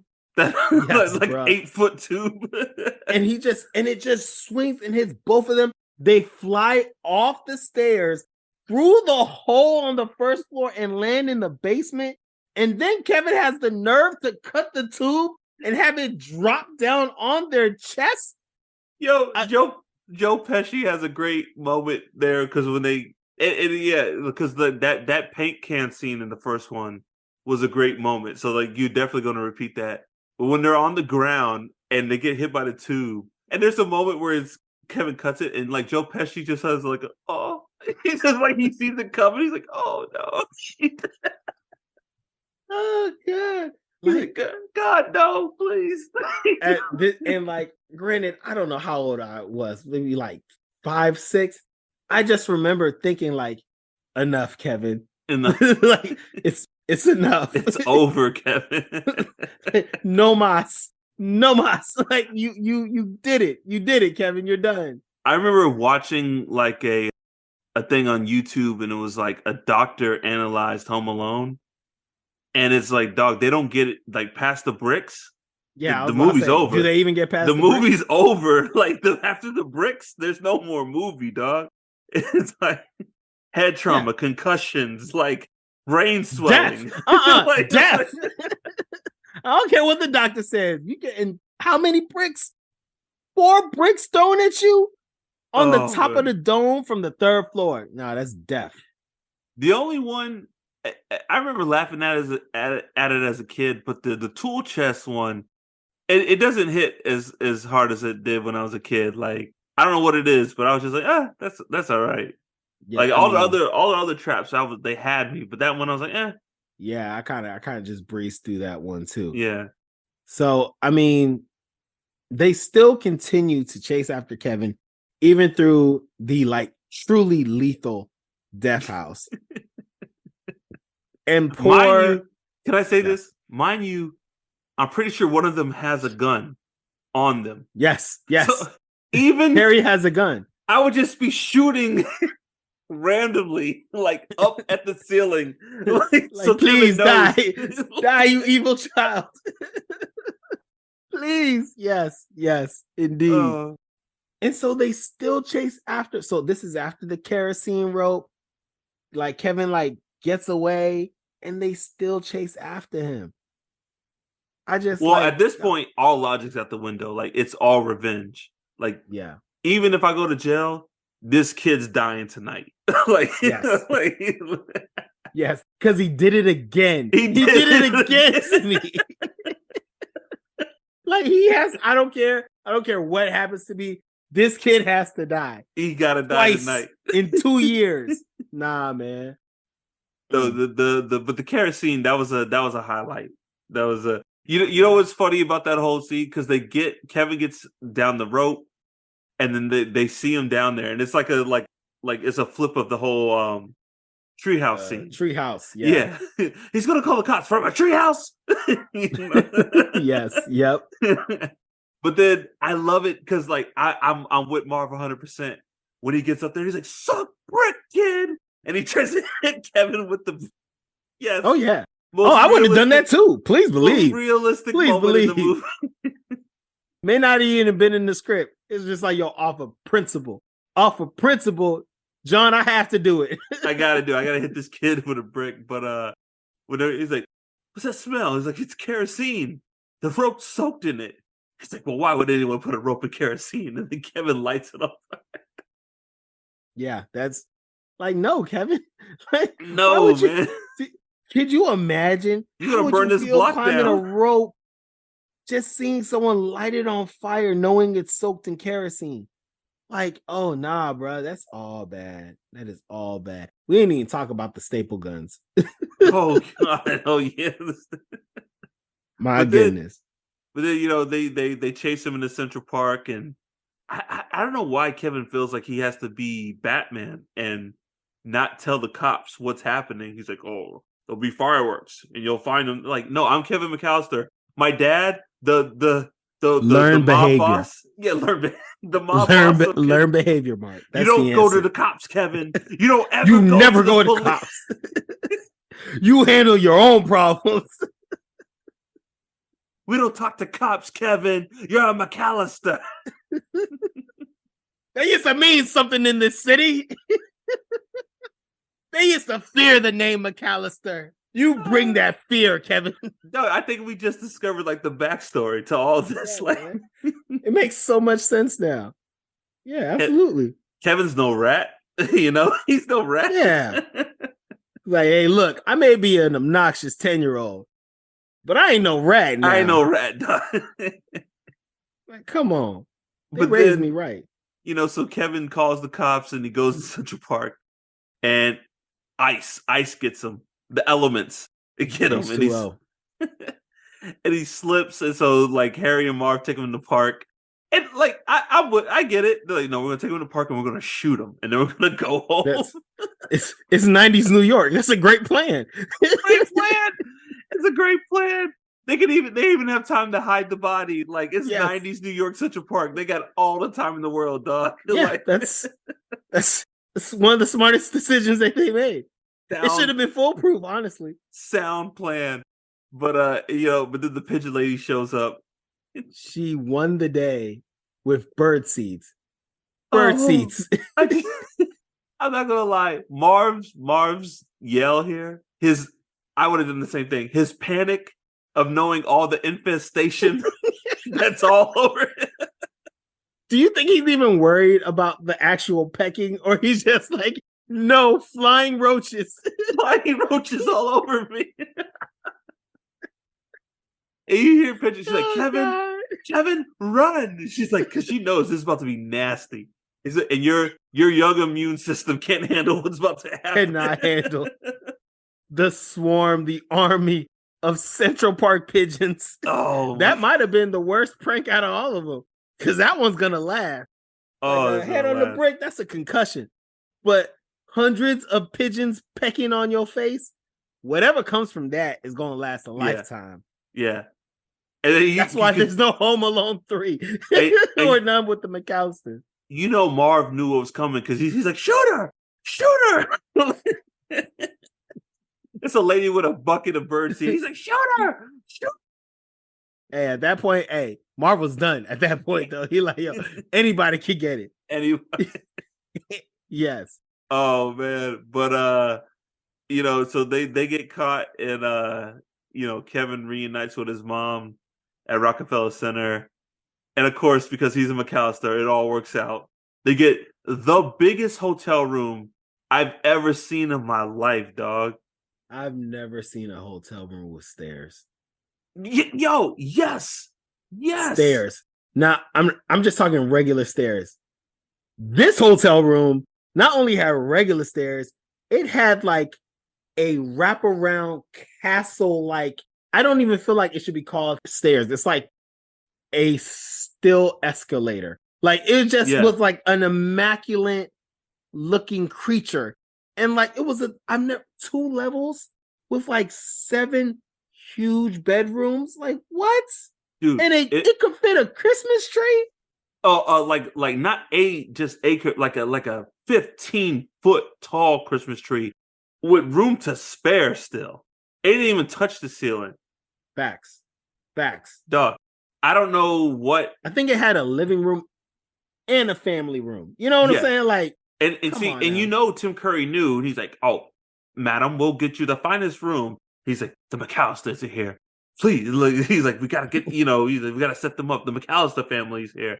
And I'm just like, "Yo, what? This isn't even like a loft or a suite. This is like a whole wing of the hotel. Like, if this was a university, it'd been named after somebody.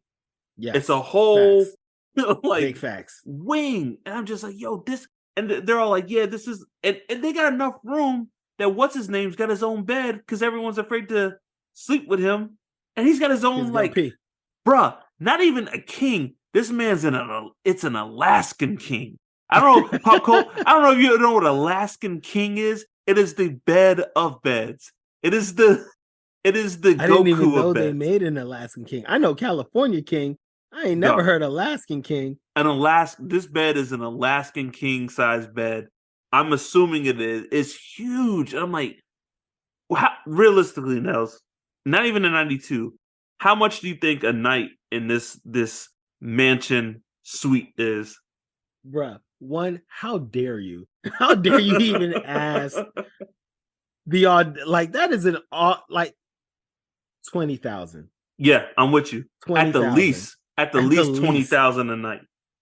This is easily, comfortably 20,000. This is the Frank more. Sinatra suite, dog. This is the presidential Obama. Like, this is the suite. This room gets rented out maybe once every 5 years, and it's kept like that all year long. Just beautiful. And the McAllisters are just like, "Yeah, we'll take it. We'll take it." Do you think folks who work in those hotels just hang out in those like elaborate places just for the kicks? Because it can't be rented out all the time. It can't. People don't got money like that.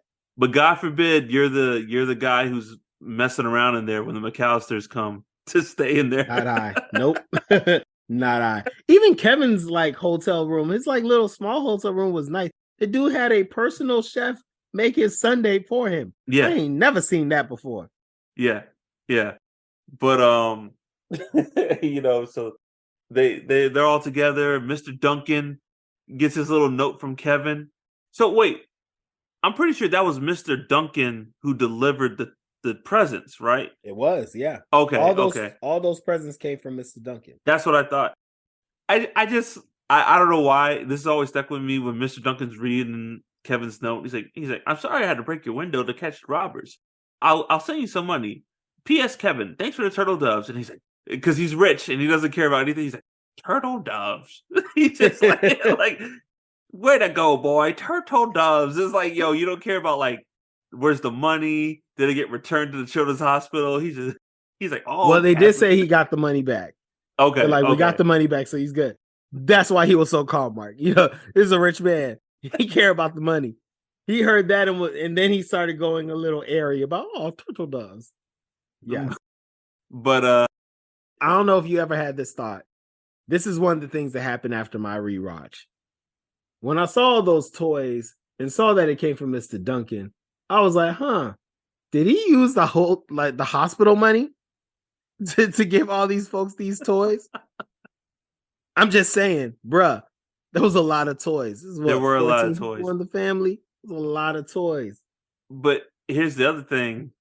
It's like, this man, not only does Mr. Duncan have a toy store, but he got an old school toy store. He got a Geppetto, Pinocchio, tin robot, wind 'em up, rubber ball, hula hoop toy store. So it's not even like Jingle you're getting Jangle cool shit. exists as a Yes. movie because they don't make those toy stores no more. Yeah, yeah. So it's not even like you're getting cool stuff like a CD player or and I know the McAllisters for all their privilege and what they expect in life. All those throws. Kevin got a sold out Talk Boy. They don't even make those. Kevin got one. All those toys that Mr. Duncan donated were thrown out the window. Not even in the garbage. They just threw them out the window. What is this crap? A hula hoop? Like threw it out the window. Why did I get a wooden yo-yo? What am I gonna do with this? Like handcrafted works of art, and the McAllisters are just like throwing it out the window. They're like, this is garbage. You're so right.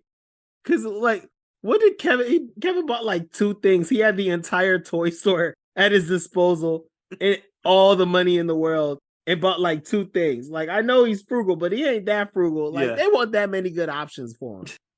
Man. But hopefully he went to another toy store to get those presents for the kids. But then here's my other, man. We're gonna wrap up, but on this rewatch, Kevin, he sees his family. He's like, yeah, everyone's here. Even Buzz is like, Kevin screwed up, but if he didn't, we wouldn't be in New York in this cool hotel. So Merry Christmas, buddy. And he's like, oh, Merry Christmas, Buzz. And then Kevin leaves the hotel to go to Central Park to talk to Pigeon Lady, right? And this is my problem, man. This is my biggest problem. Because he's like, I'll never forget you, Pigeon Lady. Here's a turtle dove. Right? Dog. I think you're shaking your head because I think you with me. I'm with you, bro. He could have been like, hey, my dad, the mogul, the multimillionaire mogul of Chicago, let's talk to him. He could get you a job. Here's a Christmas ornament, you peasant. Merry Christmas. Bruh. Give her money. Give her money. At a minimum. Give her money. Introduce her to Mr. Duncan and get her a job, Kevin. Take her back to your big old hotel room and give her breakfast, bruh. Yes. Like, Mom. What are you doing? Mom, this woman saved my life. Yo, guarantee you. Kevin goes, hey, Mom, this lady saved my life last night. Kevin's mom would have treated that woman like she was a queen. She would have ate. She would have slept. She would have bathed, new clothes, shopping at least street. A meal. At least a meal. But he's like, no, here's your turtle dove, you peasant. Now get back to your pigeons. Yo, Kevin was in the hood of New York for less than 24 hours, roughing it, and she took care of him. He was grungy after all that. This man woke up with pajamas on in a hotel room, and they have the decency to offer that lady a meal? How dare you, Kevin McAllister? Gave her turtle doves, wrapped his little self back in his little robe. Nice little hilly out here. They just bought it for him. Like, get out of here. It's like, all right, I'll never forget you, knowing damn well he will. He's like, I'll never forget you, but Mr. Duncan got me a lot of presents up there. It's nippy out here. Terrible, bro. I hope that Kevin. I hope that's not the end for Pigeon Lady. I felt so bad for Pigeon Lady. There is one other ridiculous part of this, though. You do realize he left the hotel room and nobody saw him leave. I was like, yo, how again? How dare you not know where your child is? Why is no one looking around and seeing where Kevin is at all times at this point? Yeah. Like, come on, man. You just went through this. There's not a little pop-up. Oh, hold on, everyone. Where's Kevin? Is he in the bathroom? Let's go check the bathroom. Like, nah, just presents, presents, presents, presents. Oh man. So I have to say, at some point the police is involved, right? Like Yeah. at some point, I'm sure that they were all at a police station filing a report or something. And I'm just like sitting here because like they're looking at Marv and Harry. Like I'm trying to imagine I'm NYPD. You're looking at Marv and Harry, and you're looking at everything that they went through, and I'm like, y'all were.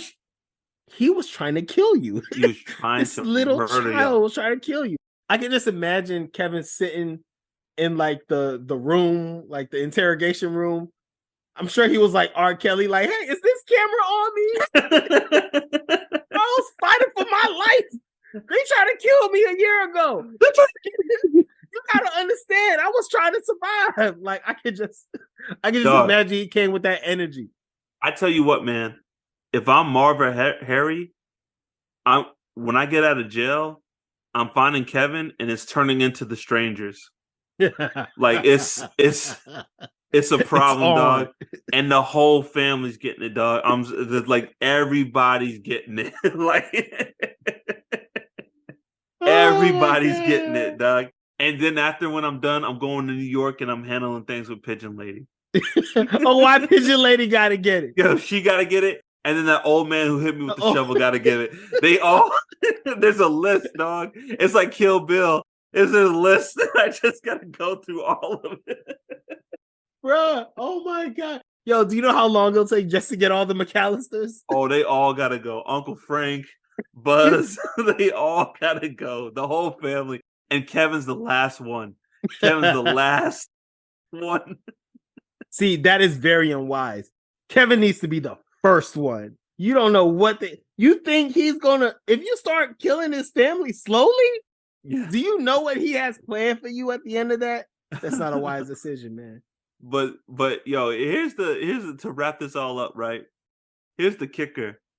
Mr. McAllister buying 14 plane tickets, a huge house, huge wing of this New York hotel on Christmas Day, no doubt, right?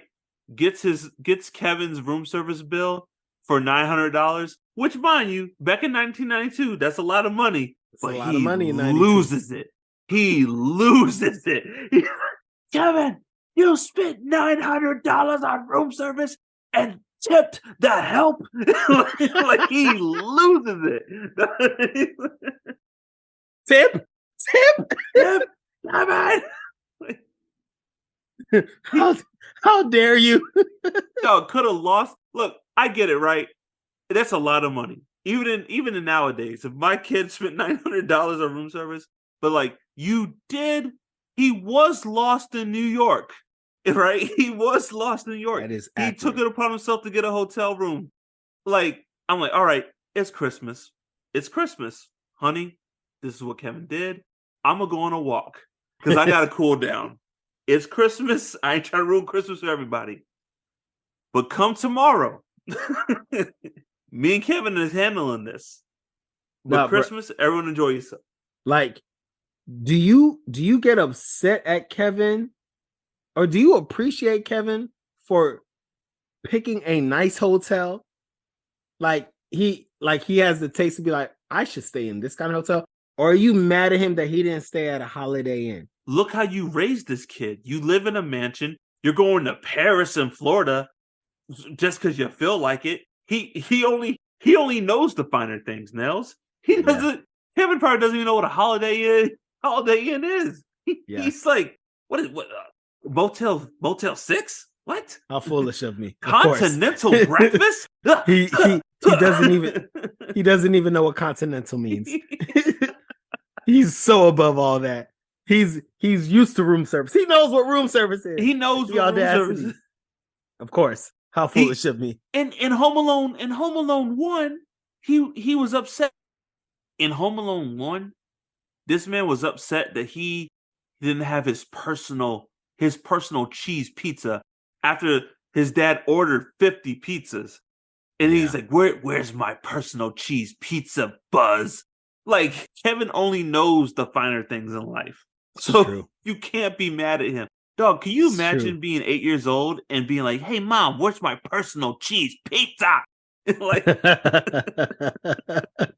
Yo, I'll be lucky to get a personal pan pizza. or Let breadsticks, alone dog. Bread, like shoot you're lucky. Like we saved you a combination, and when you're a kid, that's the worst pizza ever. it's the worst pizza. Combination. But you know what? Pick off the olives. Pick Keep off it the moving. olives. Like, yo, you're happy you're getting pizza. Let's Yeah, be honest. yeah, You're yeah. happy pizza's even in the conversation. You Like, dissecting the yes, hell out of thank that you. pizza, but you're like, well, at least I had pizza, but not Kevin. He's like, where's my personal cheese pizza? That's true. And that wasn't Pizza Hut pizza. No, no. You know what I'm saying? So that means that's a mom and pop. That's a mom and pop Chicago shop pizza. That's whew. Wow. They got money. I know we've said this. This is the theme of this episode, but they got money, man. They got money. Oh man. But yo, man, how did you feel with this rewatch? Yeah, I mean, my big take. So one, still a great movie. Loved it. Yeah. Really Yeah. enjoyed it. It is completely off the strength of the first Home Alone. That shows you, like, I don't think I've ever said the words that Home Alone is a perfect movie because I don't think I never thought it. But like after watching this, I'm pretty sure Home Yeah. Alone is like either a perfect movie or close to a perfect movie. If Because like, if go it's not ahead. a perfect movie, it's a perfect Christmas movie. Absolutely, it's a perfect Christmas movie. Yeah, like I mean, it's because this was good. This was so good, Mark, and it's only good because the first one was Yeah. good. No, You no, know what I'm no. saying? Yeah, I'm with you. I'm with you. Like, It's like this and Tim Curry. yeah, Like they took that's Home it. Alone and added Tim Curry and made another classic. Like what? It's impressive. That's like a Diddy remix. Like Yeah. it's impressive, man. So, but like the other part of what I took away was that Kevin was a murderer. Like that's honestly like I was just like Kevin is trying to kill them. You know what I'm saying? So those are my two Yeah, things. he's a sadistic. Yeah, man, I agree with everything you said. I love this movie. It's still my favorite Home Alone, but one's a better movie. It's a more superior movie. I feel like one has a lot more heart in it, Mm-hmm. and it just one feels more like a Christmas movie, even though this is like the Christmas in New York, but one feels like a Christmas movie. Like, there's just when Kevin goes to church and he has that conversation with the old man, and when Kevin talks to that Santa Claus guy, it's just like Yeah. it just feels like Christmas. But this still hit. The parts that made me laugh really made me laugh. I have a whole new appreciation for Tim Curry's part. Just the Mm-hmm. the physical nuances of his acting. Like when Kevin's mom slaps him, you got to go back and watch. When Kevin's mom slaps him, he's like, "Do bundle up, ma'am," and he does Yes. this like quiver with his bottom lip, like he's about to cry. I'm like, "Yo," and it's so subtle, but it's like really. I'm like, man, only a good actor could like do something like that. Yes, man. You know? Yes. Yo, kept like the top part of his face completely still. Yeah, yeah. And he just has Like he this like like little straightened quiver, up. like he's holding the tears back. But yeah, man. Nah, loved it. Loved the rewatch. This is always going to be a holiday. All of the first two Home Alones are always going to be holiday classics. I'm always going to watch them. Always going to watch them around Christmas. I feel like I'll watch these movies as long as I'm alive. For real, I don't see me stopping. Yeah, man. This is Home Alone is my favorite Christmas movie. So, I feel the same way. Like this is gonna be on the rotation forever. And you know what sickens me though, Mark? Like, how did you rewatch Home Alone 2? No, like what app did you use to watch Oh, Home Alone Disney 2? Plus. Exactly. Yeah. Disney. Disney's sole motivation. Like, I don't know what their mission or vision statement is, but I can tell I'm sure I got a good guess. It is we want to own your childhood. Yep. Yeah. You cannot have your childhood without us. We are childhood. We are the definition of childhood. Disney equals childhood. Like slowly. It's like they're trying to get everyone's childhood, whether you're old, whether you're young, they want your childhood. It is it's I disgusting. mean, Doug, look at we'll probably do an episode, but look at these remakes. All these remakes are Aladdin, Beauty and the Beast, Lion. It's all millennial nostalgia. Yes. That's all it is. That's all it is. And it's there's a people love nostalgia. Like we saw it growing up, like Forrest Gump and all these like boomer last call movies that man, wasn't it great to be a boomer? Weren't the 50s just the best? Weren't the 60s great? And like it's happening to us now. Weren't the 90s just the best? You They know, and were, it's though. like they were, The 90s were the best. but you know, these studios, like they're not stupid. They get it. People want to reminisce, you know, and I did a lot of reminiscing with Home Alone, man. Just the time period, the things that happened, like what Kevin was doing, the clothes people wore, you know, and it's a good marketing ploy, you know. Yeah, I agree. And I'm gonna love it forever. Yep, That's the truth. great movie, always a Christmas classic, and you know, I can't wait to share it with my kids. You know, I mean, they've seen a little bit of Home Alone. I think I told on this podcast the story of when I turned on Home Alone 2, and it's the scene where Marv's or Harry's head is on fire, and I turned the channel, and my daughter's like, "No, Daddy, turn it back." Oh, it still hits. And I was like, "Oh no, we're not watching this." Burn, burn, burn, yes, you evil man. She was like, "He's burning." Oh God. Okay. Anyways, thank you all for listening. We have a new episode every month. You can find us on all social media at Pop Cult Parent, POPCULTPARENT. Visit us at www.popcultparent.com. Email us at popcultparent@gmail.com. Don't forget to rate us, review, and subscribe. And as always, join the cult. Peace.